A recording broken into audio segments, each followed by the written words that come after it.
Do you now think, no, 1.5 months down the line, I still had my cricket, I shouldn't have left, India deserved you more? Or am I right in saying, no, I had my innings, I'm done with it? I shouldn't these have things, left, India deserved you more? they Or just am I blow under the belt for a right while. in saying, no, It just keeps, I had my innings, it just I'm keeps done with it?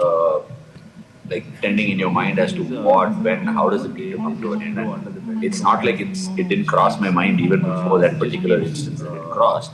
It had been like ballooning up for a while, and for me, it's one thing was very clear in my life. It didn't cross my mind even. I don't know why it is, but why it happened, it could have happened better way. All these things are questions that people keep asking me, but it's been a very, sort of a topsy-turvy ride. I don't know why. Never sailed in a high ground for a very long time. Never sailed in a low ground for a very long time. It's just been topsy-turvy. And keeping all that in mind, what we forget very often is the amount of emotional roller coasters one has to go through. People on the outside constantly want to vilify something. They constantly want to, try. They seek blood. They seek revenge all the time, and I find that very funny.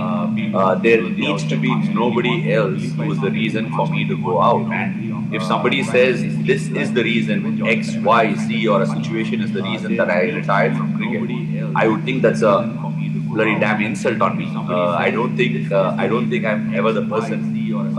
I'm ever the person that would want to go out on somebody else's terms.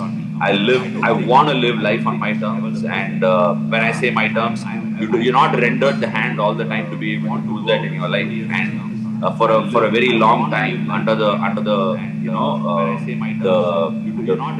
the cloud of being a cricketer, the cloud of being an Indian cricketer, you go through so much. You don't have everything under your own hands. And for me, to make decisions on my terms is very, very important. I want to reiterate that it was a decision made on my terms. Why did it have to happen there? It's simply that one fine day, there's this movie called Moneyball. I'm sure people have seen it, and you're told several times that you can't continue being a child, and you need to grow up into a man. Some people are told that when they're 17, while some are told when they're 40. It's just the way life is. For me, right from the day I began being a professional cricketer, I was told that I can't be a boy. I have to be a man.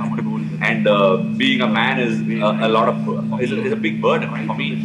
Those 3 months away from home, I had to dabble the debate of, is it time for me? Is it the right time for me to wait my turn? Bargaining on things back home. I would so very dearly want to drop my children at school and bring them back rather than run the drinks out. By no means, don't get me wrong. I don't want to. I'm not demeaning the fact of running out drinks. I've done that very happily for years together. I'm so happy to do it. And if I have to do it for Chennai Super Kings also at some stage or in an IPL team, I wouldn't mind doing it. I love the game, but staying away from home and having to wait my turn and also wait for another series without direction, I felt like, what was I trying to accomplish? And if I was trying to accomplish the record that I was chasing of Anil Kumble's, or if I was chasing some other record, that's so very selfish, and I never wanted to be standing up for that. And I stand against everything that is selfish in terms of sport and Indian cricket, and I don't want the next generation to have these as a marker to be continuing or carrying on. And it's an emotional decision, and people just walk away, and I walked away. And I'm so happy and I'm so light-hearted at this point of time, and I'm glad that India is doing well and they're on the brink of winning another Champions Trophy. That's it. I'll ask you that, but Deep, by the way, Trisha, that's your headline. I stand against everything that is. I can't say. Yeah, I stand against everything that is selfish in cricket. I did play for records. Ravichandran Ashwin. That's your headline, ladies and gentlemen. Break it. Break that. Deep. We keep saying this about Shane Warne, perhaps the greatest player not to captain Australia. Sorry to interrupt. I know you got the headlines and all that. But look, it's not the fact that I'm trying to put it out there that I didn't play for records. Because I was very good at numbers and because I was very systematic in the way I played my game, people often had the misconception that I play for numbers and I know my numbers very well. That's quite the contrary. I'm someone who lives for the day. I want to get better for the day.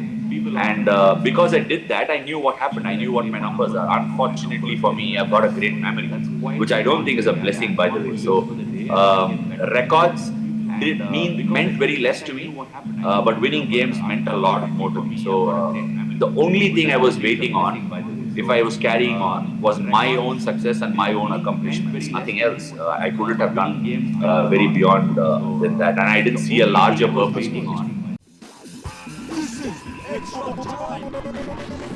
Extra time.